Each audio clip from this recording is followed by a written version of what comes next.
God. It's hard even to talk about this, man. I'm speechless. Yesterday, Ezra Klein, who has a brand new book out called Abundance with Derek Thompson of The Atlantic, he went on Jon Stewart's show. Here is Jon Stewart with Ezra Klein explaining all the steps that you need to go through in order to achieve a grant or a contract under Build Back Better. This clip is cut down. Okay, this isn't remotely the actual full process. We have to issue the notice of funding opportunity within 180 days. That's step one. Step two is states who want to participate must submit a letter of intent. Step three, they can request up to $5 million in planning grants. Just planning. Just planning. Step four, the requests are reviewed, approved, and awarded by the NTIA. 3 years later, all 56 applicants had passed through at least step five. States must submit a 5-year action plan. Then the FCC must publish the broadband data maps before NTIA allocates funds. So then the NTIA, step 7, has to use the FCC maps to make allocation decisions. It's hard even to talk about this, man. Step 8 is states must submit an initial proposal. What the f did they apply for? Step 9, NTIA must review and approve each state's, again, initial proposal. Oh my God. Step 10, states must publish their own map and allow internal challenges to their own map. This is the Biden administration's process for its own bill. They wanted this to happen. This is how liberal government works now. This is a bill passed by Democrats with a regulatory structure written by Democratic administration. Okay. Right. Step 11, the NTIA must review and improve the challenge results and the final map. Step 12, states must run a competitive sub-granting process. Oh my God. At step 12, after all this has been done. Step 13, states must submit a final proposal. This all the proposals weren't enough to NTIA. So we've gone in the last couple of steps from 56 had gone to this point to 3 of 56. Step 14, the NTIA must review and approve the state's final proposal. And that is 3 of the 56 jurisdictions and the states are there. In summary, states are nearly at the finish line. And it says to stop their progress now, or worse, to make them go backwards, would be a stick in the spokes of the most promising broadband deployment plans we have ever seen. End scene. I'm speechless. Why are you shocked? Why are you speechless? You built it. This is the thing you wanted. You wanted a government that was so large and intrusive and also ridden with bureaucratic corruption. This is what you wanted. Please name all of the steps you wish were removed from that process and who would be damaged from them. Please. Well, here's the thing.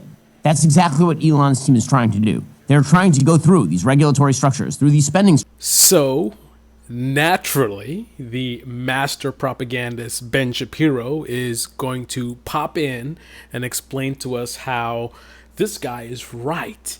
Government doesn't work. It doesn't work. All this talk, the Democrats to the left about, big government and they're going to fix everything and they're just going to give, government handouts and corporate handouts is fine, but to regular people, that's a problem. But anyway, of course, he's going to jump on this. And notice how he just quickly spins the conversation towards, and Doge, that's why Doge is great. Doge is... And notice he doesn't actually tell you how Doge is actually making things better. He just generically says, that's why Doge is going through the bureaucratic process. To what end? Is it just to shut down investigations into Elon Musk's companies so he can get even more wealthy? Is it just, amassing of power by the billionaire and the 1%? Where do we get to the part about how it's helping us? Anyway, let me take this opportunity to explain to you what exactly is happening. First of all, when I watch this video, the first thing I think to myself is, okay, is Ezra Klein correct in what he's saying? All these steps, and they didn't get a lot of stuff done regarding the broadband thing. Well, I looked into it, and for the most part, it looks like what he's saying is accurate. They passed this big bill, a lot of money that could have helped a lot of people with the broadband. And that's the thing that's not surprising. Democrats will talk about policies that could actually help a lot of people. They will talk about things that are actually important, things like healthcare and income inequality and things like that. But as I've always said, then they will, promote certain bills and policies that sound good and they get promoted by, liberal media, left-wing media. Yeah, we got to do this. Everyone should have a home or whatever it is. And then if they pass it, they all brag and celebrate about how they passed this wonderful bill, but there's no follow-up. There's no, what's working, what's not working. How can we improve this? How can we correct the mistakes? It's just they move on, right? So let me explain why things are the way they are. So on one hand, you have the Republican Party, who they don't even have to pretend to care about their base. They don't even have to try or pretend to try to make things better for their base. Their base is happy with them just being the finger pointers and fear mongering, right? So they can talk about how socialism and the radical left and radical leftists, and they're going to destroy this country, and they don't love America, and they're going to have crime, and the border invasion, right? They just, that works. They can win elections just based on that. And just spending time pointing fingers. Like, that's what, here we have master propagandist Ben Shapiro, who works for the Republican Party, essentially pointing out, like, look at them. They fail. Their policies fail, right? So they use this as permission for them to go in and destroy. So we barely have what we need as American people. And the Republican Party runs on how the government's not working, and then when they win, they will try to dismantle the little stuff that we do have. They're not trying to make it better, right? Like the Democrats say they're going to give us broadband. Republicans are not saying, we're going to give you broadband, but we're going to do it the right way. No, they're just like, this is a joke. This is a waste of money. It's corruption, bureaucrats, whatever. So then, with the Democrats, maybe you get a little bit of broadband expansion. With the Republican Party, not so much. And their base is happy with it. Problem is, the Democratic Party base wants more from their politicians. Not much more, but they definitely want more. Democrats can't just run on, sometimes they think they can, but they can't just run on like, oh, you want us or the next guy. Obviously they do some, Trump is bad, but they can't really run on just that, because even when they run on that, like you saw, they just lost, right? They need to actually talk about and run on things that matter to their base, healthcare, infrastructure, things like that. Things that are actually important, not trans swimmers and whatever, right? So here is the problem. They will focus on policies that they know their base cares about, something important like infrastructure, right? But the goal is not to actually fix infrastructure. The goal is not to actually help their voters. Obviously, the Democratic Party is not a monolith. I'm not saying every single person is like that, but I think broadly, this is the perspective. The voters want infrastructure. They want healthcare or whatever it is, right? Some things that are difficult, they may sort of run on it, and then when they get elected, they get quiet about it. But other things that are a little bit maybe more feasible or less problematic, they may run on it, and when they get elected, they may actually try to pass a bill. But again, remember what the goal is. The goal is not to fix anything. The goal is not to help their base. The goal is to score political points, right? Both parties are playing these partisan games in different ways, right? Republican Party points out all the failures of the Democrat Party and radical left, whatever, right? And that the whole point is rile up the base so they can come vote for them so they can stay in power. Democratic Party, hey man, we're going to do all these great things for you. And then if they actually do try to do some of this stuff, again, the goal is not to fix anything. So what does that mean? What problem does that create? So let's say, for example, the broadband thing. They push for this thing, right? We're fighting for the American people. We really care, right? But then once it's passed, right, there's really no need to pay much attention to it, right? Because the main thing is you want the political win, right? So you're going to go and brag about how you passed all this money to help all these people in rural counties, whatever, and you're going to run on that, right? You're gonna just like how Ben Shapiro is, operating on behalf of the Republican Party, on behalf of the elites. You have a lot of people in liberal media and even, progressive media as well, who will help to fool the Democratic Party base by promoting their wins, especially somebody like a Brian Tyler Cohen will talk about, yeah, they passed all this stuff for infrastructure, and this is great for the rural community, whatever, talking points, right? But Brian Tyler Cohen doesn't care to follow up and investigate, like, did they actually get it done? Are they doing it in the best way? And the Democratic Party overall, they don't care to follow up, and they don't care how long it's taken or whatever. Again, it's you pass the bill and you move on, right? I'm a victim of some of that stuff. Some of the housing policies that they promoted, I'm sure left-wing media was talking about it, Democratic Party was talking about it, and they pass it with some serious problems, right? And I get the short end of the stick. Me and other people get devastated financially, right? No one wants to talk to us, right? I'm the evil landlord or whatever, so our stories don't get told. Many other people like myself end up, well, unlike myself rather, end up going to the right because they're like, screw the Democrats.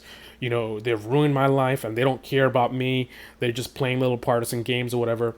And then they turn on a Ben Shapiro video like, yeah, see, da-da-da. And they're like, yeah, exactly, right? He taps into their frustration. Next thing, they become a Ben Shapiro fan, and he starts selling them on how government doesn't work and this and that and bureaucrats, whatever. Next thing you know, they're repeating his words, and they're watching other people, right? They're going to get recommended through the algorithm, other right-wing channels, and it's going to start warping their view of the world. Then all of a sudden, they're caught up in this bureaucracy, everything is bureaucracy. Yeah, the bureaucracy, the swamp, deep state, the swamp, the government, big government, and this overreach and this freedom of speech and da-da-da-da-da, right? The radical left and da-da-da, right? And then you have people on the left and liberals and the Democratic Party wondering, you know, why are people going over to the right wing? Why do we have, I can't say her name. Why do we have crazy lunatics like her going on there talking about what did she say? She's the MAGA left or something? It's just something stupid, MAGA progressive or something crazy like that. It's just like, what's his name? Oh my goodness, what happened to that Russian dude? That Russian dude who's like 23 years old. He blew up and then he started going pro-Russia and then disappeared. I totally forgot about him. Wow. Anyway, this is how that happens, right? The Democrats are unserious. They don't really care about their voters. They don't really care about helping the people. They're isolated. They're elitists. They are making a lot of money, right? They're very wealthy. They got health care. They're not in the trenches like us. And the media that talks about them, even the ones that critique them, you know, the progressive media, they're not in the trenches like us, right? They have careers where they're making money just based on monetizing the demise of the country. The worse things get, the better it is for them. Look at their channels right now. David Pakman, Brian Tyler Cohen, Majority Report, all these people are blowing up right now. Kyle Kalinske, these guys are blowing up. Millions of subscribers now, getting so many views. They are paid. So regardless of what they say to you, they're not in the trenches with us. So there's a disconnect between them and their audience, just like there's a disconnect between the Democratic Party and their base, right? We are the ones who are left to deal with the consequences of bad policies. We have Republicans who just destroy the government. They want to destroy, you know, making, you know, pouring salt on the wounds. And then we have Democrats who give us crumbs, who, you know, it's good for those that, you know, it helps. And then for the rest of us, oh, F you, right? Sucks to be you, right? My credit went from, after years of rebuilding my credit, I finally was about to cross 700. Now my credit's 524 because of Democrat policies, right? Democratic Party policies devastated my finances. And I'm sure there's many other people that have been devastated with these sloppy policies that no one talks about, right? They promote the thing, they pass it, then they brag about it, they move on. The Democrats move on. The media, liberal media, progressive media, far left media, all these people move on to talk about something else. Far left is just talking about the liberals. They're just anti-liberal media, right? They're basically saying the same stuff that you get from right-wing media, right? Progressive media, they're bragging about all the wins, but they're not investigating the wins. They're not on the ground talking to people who are affected by these policies, right? They're in the little bubbles. The people that's talking to them are the parts of the population that are benefiting, right? So it's a feedback loop, right? You pass something that sounds good, right? And you have people who benefit from it or who believe they benefit from it. So yeah, this is great. We got to fight for more things. And then the people who get screwed over have no one cares about them, right?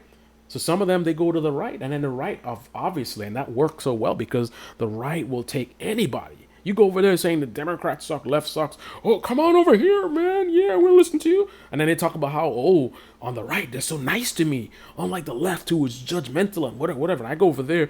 Yeah, they'll take anybody, man. And this is the dynamic of American politics that no one will tell you, right? because they are doing this as content creators. They're is a business. They're trying to make money. I don't make any money doing this. I don't, telling you the raw truth has no impact on my life, right? So I can just tell you the unadulterated truth. I'm not working for the elites like Ben Shapiro. I'm not trying to help Republicans win. I'm not working for the elites like the liberal media establishment. And they're not literally working in the way that Ben Shapiro is working for the GOP, but they're pandering to their ideology, and therefore pandering acts as journalists like Brian Taylor Cohen, pandering to that political party, right? So they're saying certain things within the bounds of this sort of this world that they're in, right? I'm not in that world. I'm not in those boxes, right? I'm not part of the machine. I'm not here making money. So I can afford to tell you whatever the hell I want to. Some of these guys will pretend like they can do it because, oh, I have Patreon members. That doesn't save you, man. If I get people to get members to my channel, I get a Patreon or whatever, and I'm not saying what gets views, guess what's going to happen? I'm going to lose all my members because if people aren't watching my videos, right, why are they going to be paying me? In order for me to get paid through YouTube, through sponsors, through Patreon, or whatever it is, I need to get views, right? So the only people who can really say what they want to say are people who are not doing this for money. Unless you're a nonprofit, you are not free to say whatever you want to say. But I am. This is the Debate Me channel. Debate Me comment section below. Click on the like button, subscribe, smash that bell.